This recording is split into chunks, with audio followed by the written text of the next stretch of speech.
Hello, this is David Shreve, Algebra 2 instructor with Florida Virtual School. What I'm covering in this tutorial is the Semester 2 exam, but only Part 1 of the Semester 2 exam. Remember, there are 3 different parts. What I'm covering today is going to focus exclusively on the concepts that are going to be on Part 1 of the exam. Let's go ahead and get started here.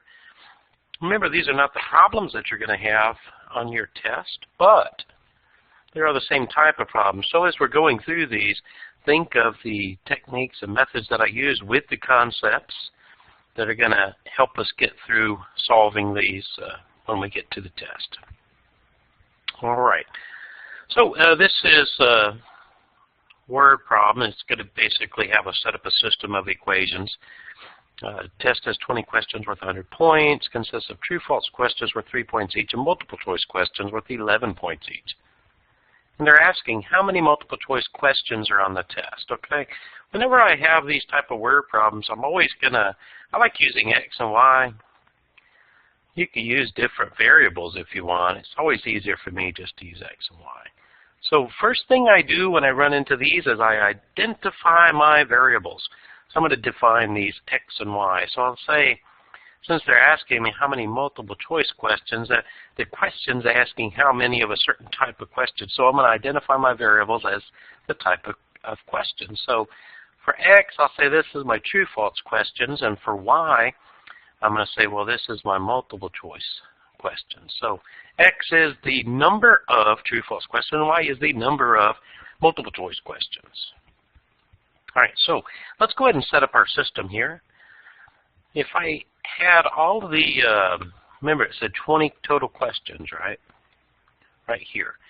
So if I added the number of true-false questions to the number of multiple-choice questions, I would have 20 total questions. Okay, and I get that information from right up here. Now let's think of the points. Well, these true-false questions are worth 3 points each. So if I wanted to see how many total there are, or if I wanted to see the point total reduced by the number of true-false questions, I would simply multiply 3 points times the number of true-false questions. Same thing with the multiple choice. These are worth 11. It's a pretty good deal, 11 points for each multiple choice question.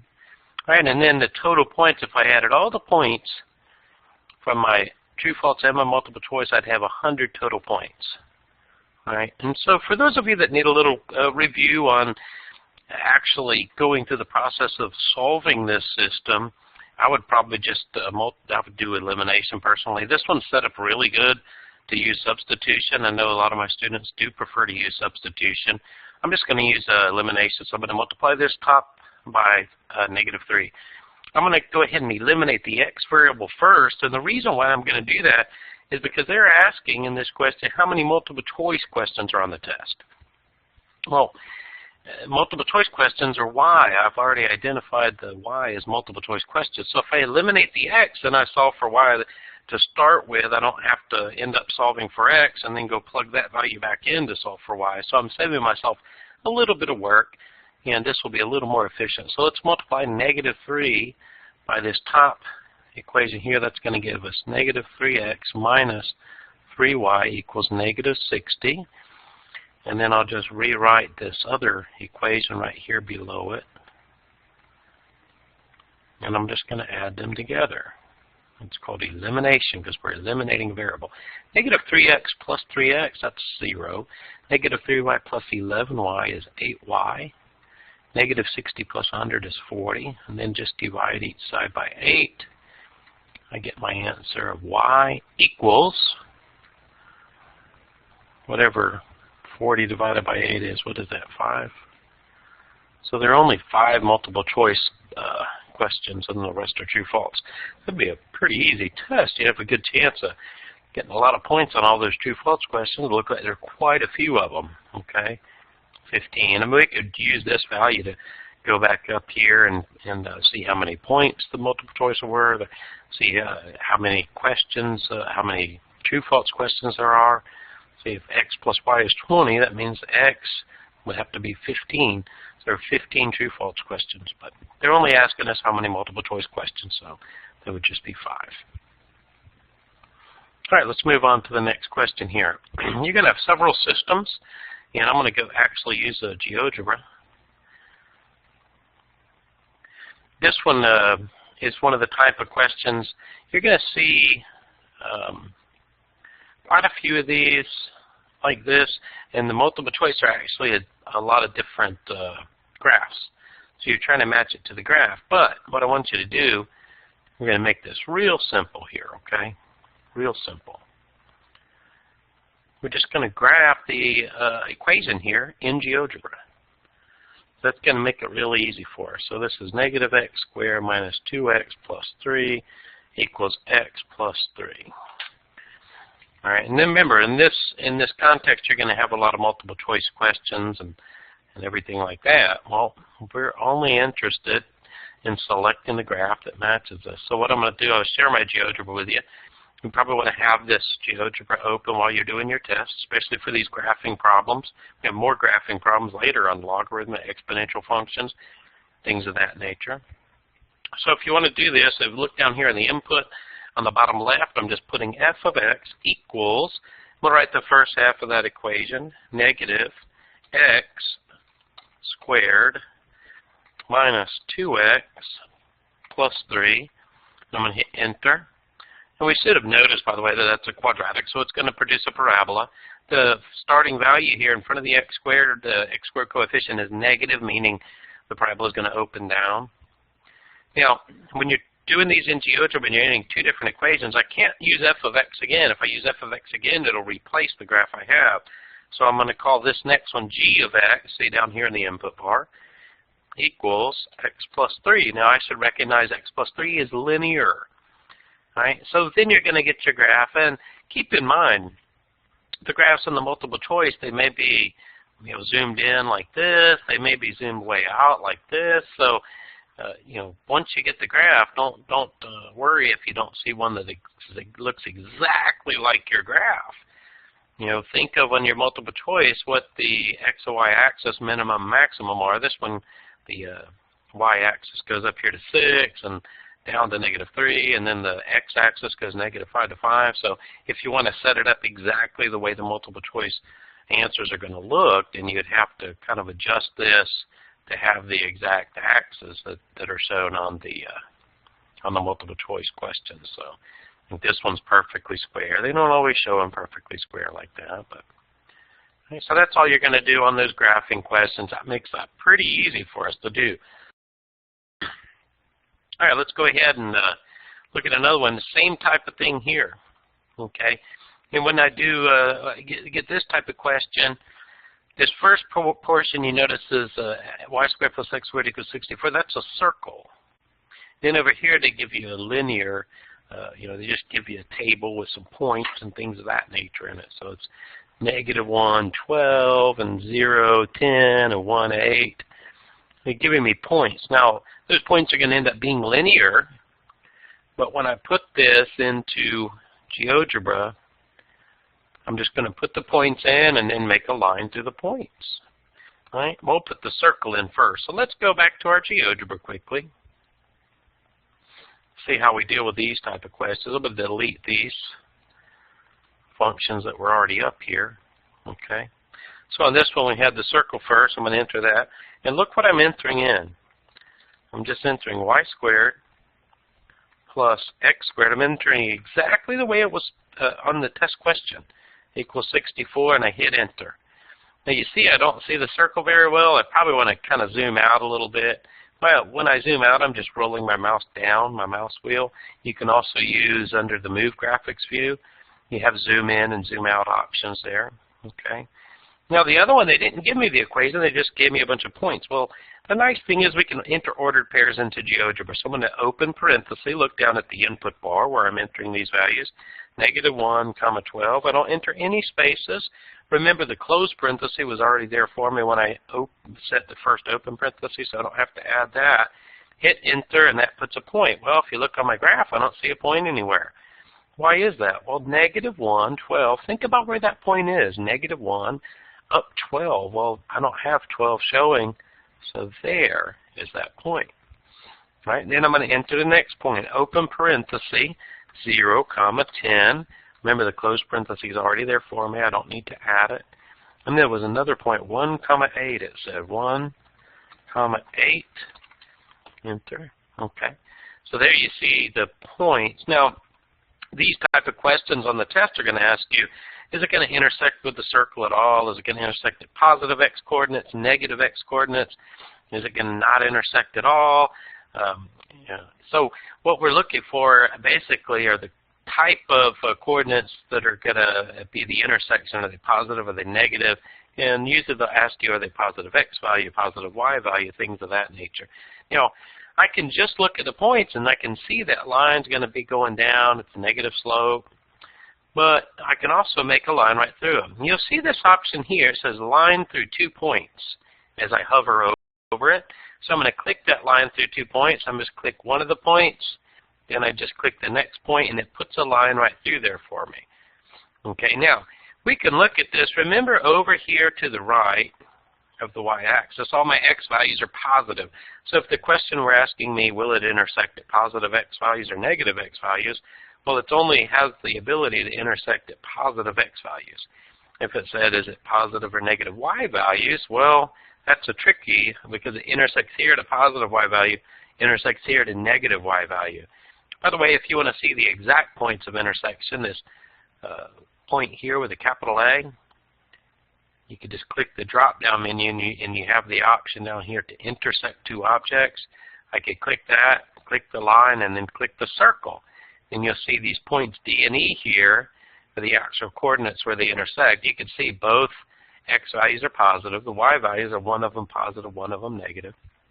Well, like I said, depending on what the question's asking you.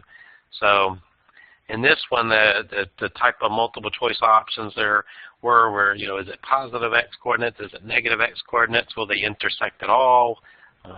You know, so one of the options might be they will not intersect.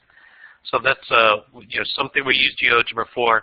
Here's another example of one we've used GeoGebra for.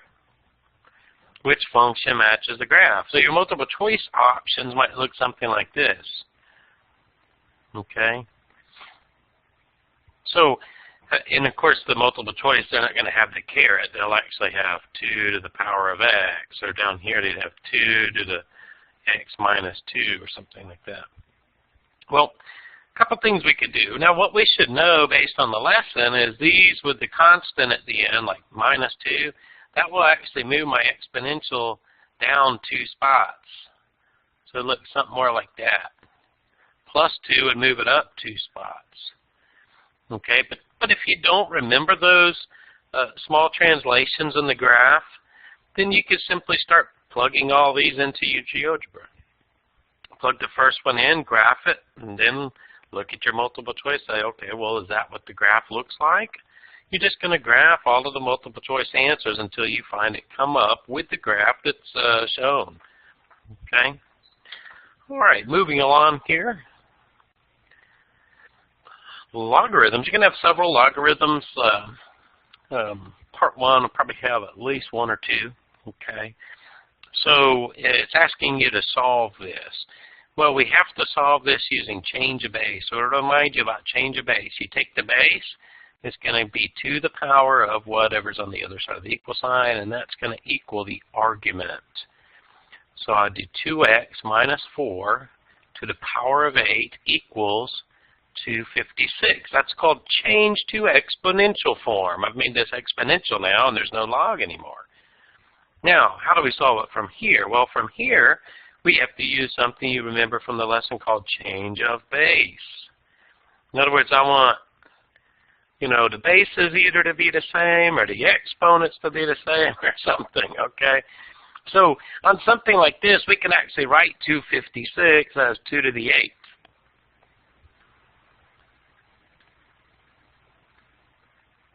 You can write it something like that. Once you get to your exponents the same, you know, typically you're wanting the base the same. In other words, typically this question would make a lot more sense if, let's say it was 8 to the power of x equals, you know, 64 to the power of 2x minus 3 or something like that.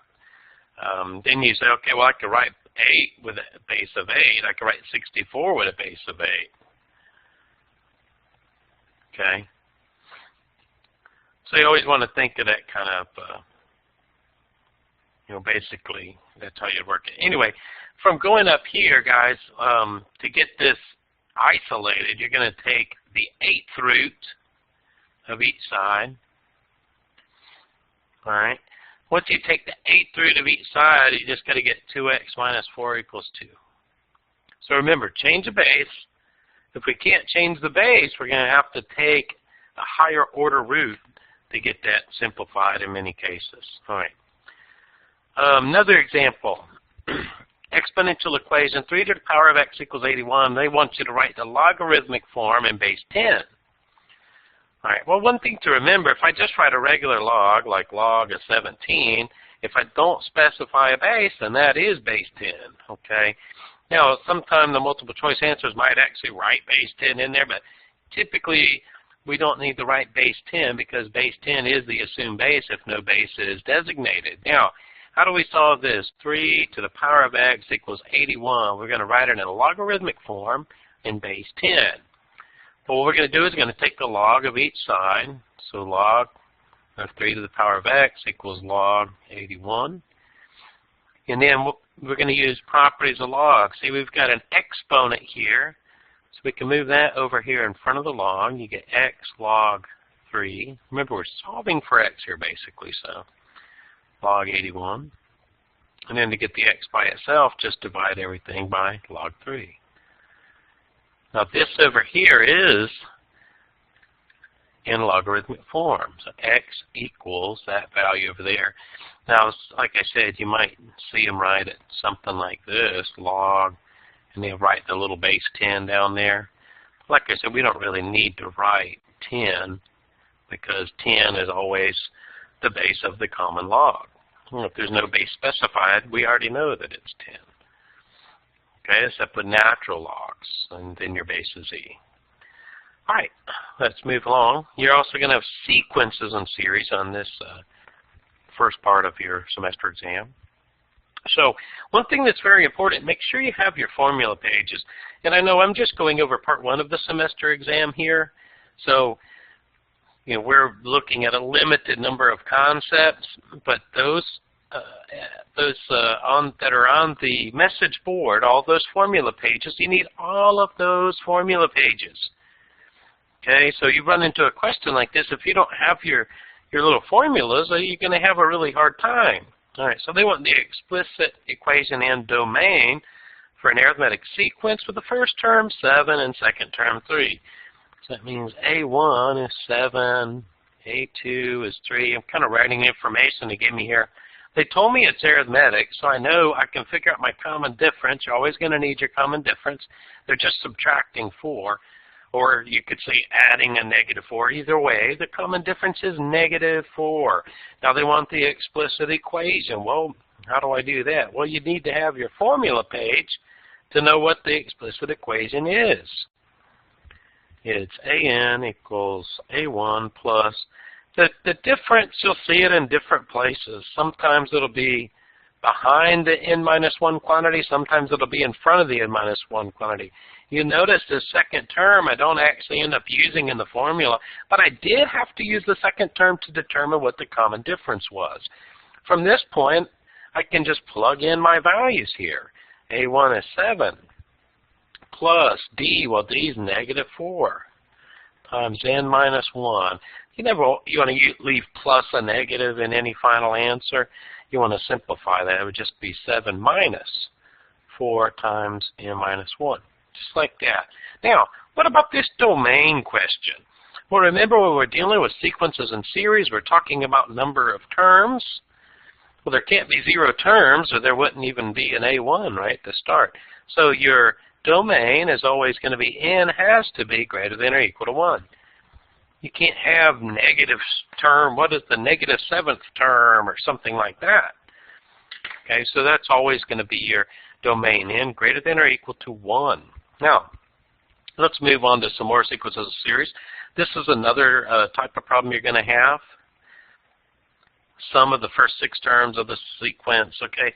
Sometimes you see that, you say sequence, okay, well, let me go get my sequence formula. Well, be careful, because this says the sum of the first 6 terms. Remember that the sum of the terms in a sequence is a series, so we actually need to look at our series formula. They don't always say, okay, this is an arithmetic series. They might say, okay, what are the sum of the terms in this sequence? Well, a series is just the sum of the terms in the sequence. So just because you see that word sequence, don't automatically assume that you need your sequence formula. When they're asking for the sum of terms in a sequence, we actually need this formula, which is our series formula. Okay? And then you have different formulas, and you want to make sure that you pick the formula that you can use that's going to work with the values that they gave you, n minus 1d. That's your series formula, one of them. And once I look up here, I thought, okay, well, I've got to figure out some things here. All right, first 6 terms, so I know my n value is going to equal 6. I know my a1, I can just look right there, see a1 is 4. Now, thing again that we have to determine is that difference. Always going to have to determine that difference or ratio if it's not already provided to you.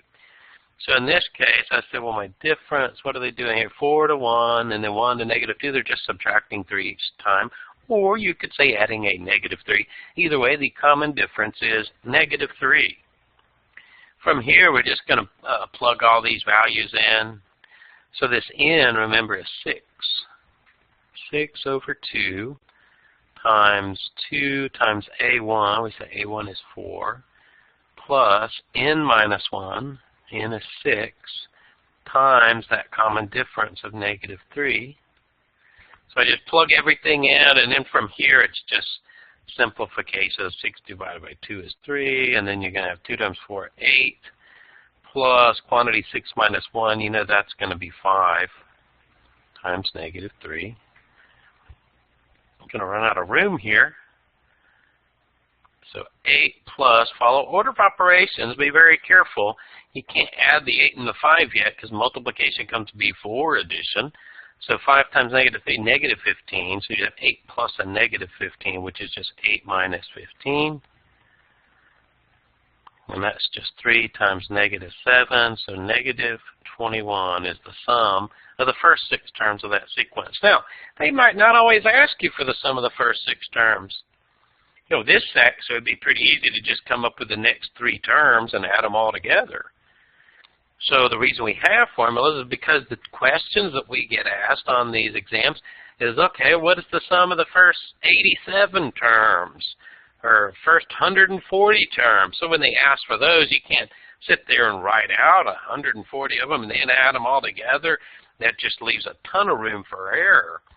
So these formulas become very helpful to us once we end up having to find a sum of 20, 30, 40, 50 and up terms, okay? All right, so one more, and this is another formula that you have on your, remember, we have to have those formula sheets. They want us to ask us to write the sigma notation for the infinite geometric series where A1 is 200 and the common ratio is 1/3. I'm going to go ahead and kind of identify these terms. A1 is 200. Ratio is 1/3. Okay. Calculate the sum if possible. Okay. Well, they tell me to calculate the sum if possible. Well, what do they mean by this if possible? This is something else that should be in your notes, guys. If the absolute value of the ratio is greater than 1, that is divergent, and the sum cannot be found.